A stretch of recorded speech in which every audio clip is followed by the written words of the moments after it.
God, how I hate this wind. I hate it, hate it, hate it. That's how Raven spent her day when the wind blew.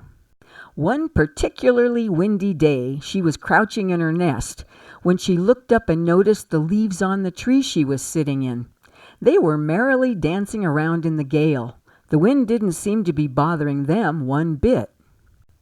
Hey, why didn't I ever see that before?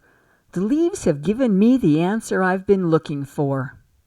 So she stopped complaining, sat up, and let the wind hit her so that she too could merrily dance. Promptly a gust came up and blew her right out of her nest into a tree branch. She hit her head and bruised her shoulder. That really disgusted her. I knew that wouldn't work, she complained. There is nothing about this wind that I can live comfortably with. I hate it, hate it, hate it. She woefully climbed back to her nest and settled in to hate the wind.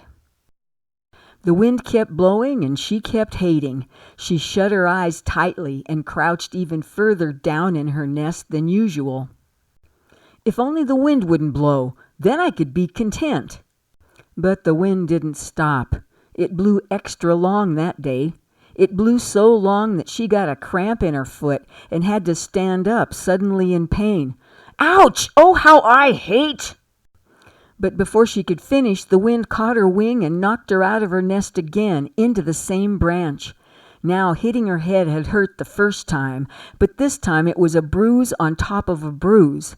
She struggled to stand up to return to her nest, but the wind caught her again, and yet again. Now she was tired and angry and dirty and miserable. She sat down next to a rock, using it as a shield against the incessant pounding. Now here's something that knows how to deal with the wind. I could be like this rock. Just sit here and don't move. She planted her feet as firmly as a raven can, and bunched up her body as much as a winged animal can, and the wind knocked her over. She hit her head again, and she was mad and miserable again. I hate this wind. Hate it, hate it, hate it. There's absolutely no way for me to handle it without being blown around and tortured to death. Look at those stupid clouds. They're doing just as well as the leaves and the rocks. Am I the only one who's unequipped for life? And with those words, she sank into a deep, black depression where the corridors are innumerable and endlessly long, and so dark she couldn't see her wing in front of her face.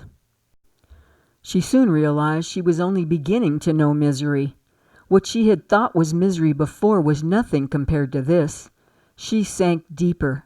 She groped around in her mind, panicky, searching for a way out of this mind dungeon. If only I could float like those stupid clouds, or could let the wind blow through me like the stupid leaves, or at least had the weight of a stupid rock. But I don't have any of those things. All I have are these stupid wings covered with these stupid feathers.